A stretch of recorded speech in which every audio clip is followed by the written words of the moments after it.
Hello everyone and welcome back to my channel, Edmond Mendaros, at sa video ito ay igagay ko kayo kung paano ba malaman ang Wi-Fi password gamit lang ang ating mobile phone.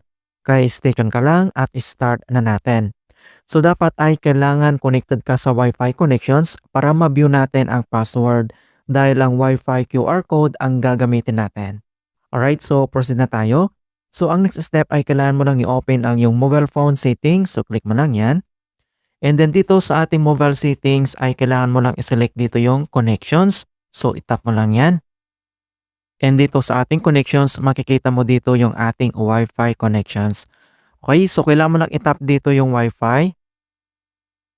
And then next step, so makikita mo dito yung current network natin na connected tayo. At dito lang sa right side mga kaibigan, makikita mo dito yung icon settings na yan. And i-click mo lang yan. And then next step, so dito lang sa baba ay kailangan mo lang itap dito yung QR code. So hindi naman lahat ng device ay mayroong QR code. So mayroon ding device talaga na mayroong QR code para ma-view natin.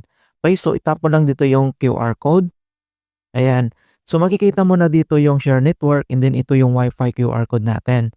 So ang next na ayong gagawin ay kailangan mo lang i-screenshot itong QR code. Or dito naman sa baba, dito sa left side corner, makikita mo dito yung save as image. So, i-click mo lang yan para ma-download natin.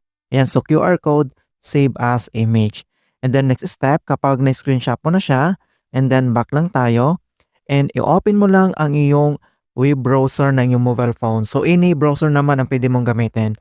So, tap mo lang dito yung Chrome browser.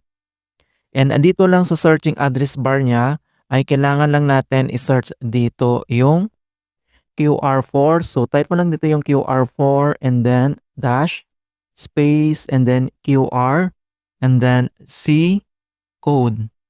Ayan. So i-type mo lang dito yung QR4 space dash QR. So big letter yung QR and then C big letter and then code. And then click mo lang dito yung search. Ayan. So makikita mo kaagad dito yung unang link lang na online QR code decoder and then itap mo lang yan.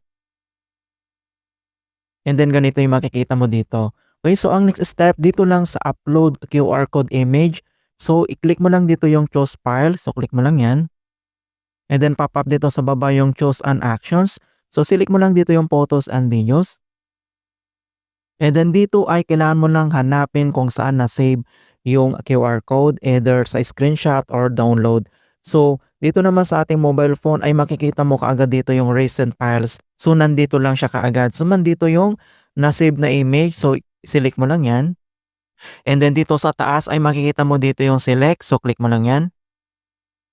And then, next kapag na-upload na siya dito, so makikita mo na dito na yung QR code. So, dito lang sa right side makikita mo dito yung upload. So, click mo lang yan.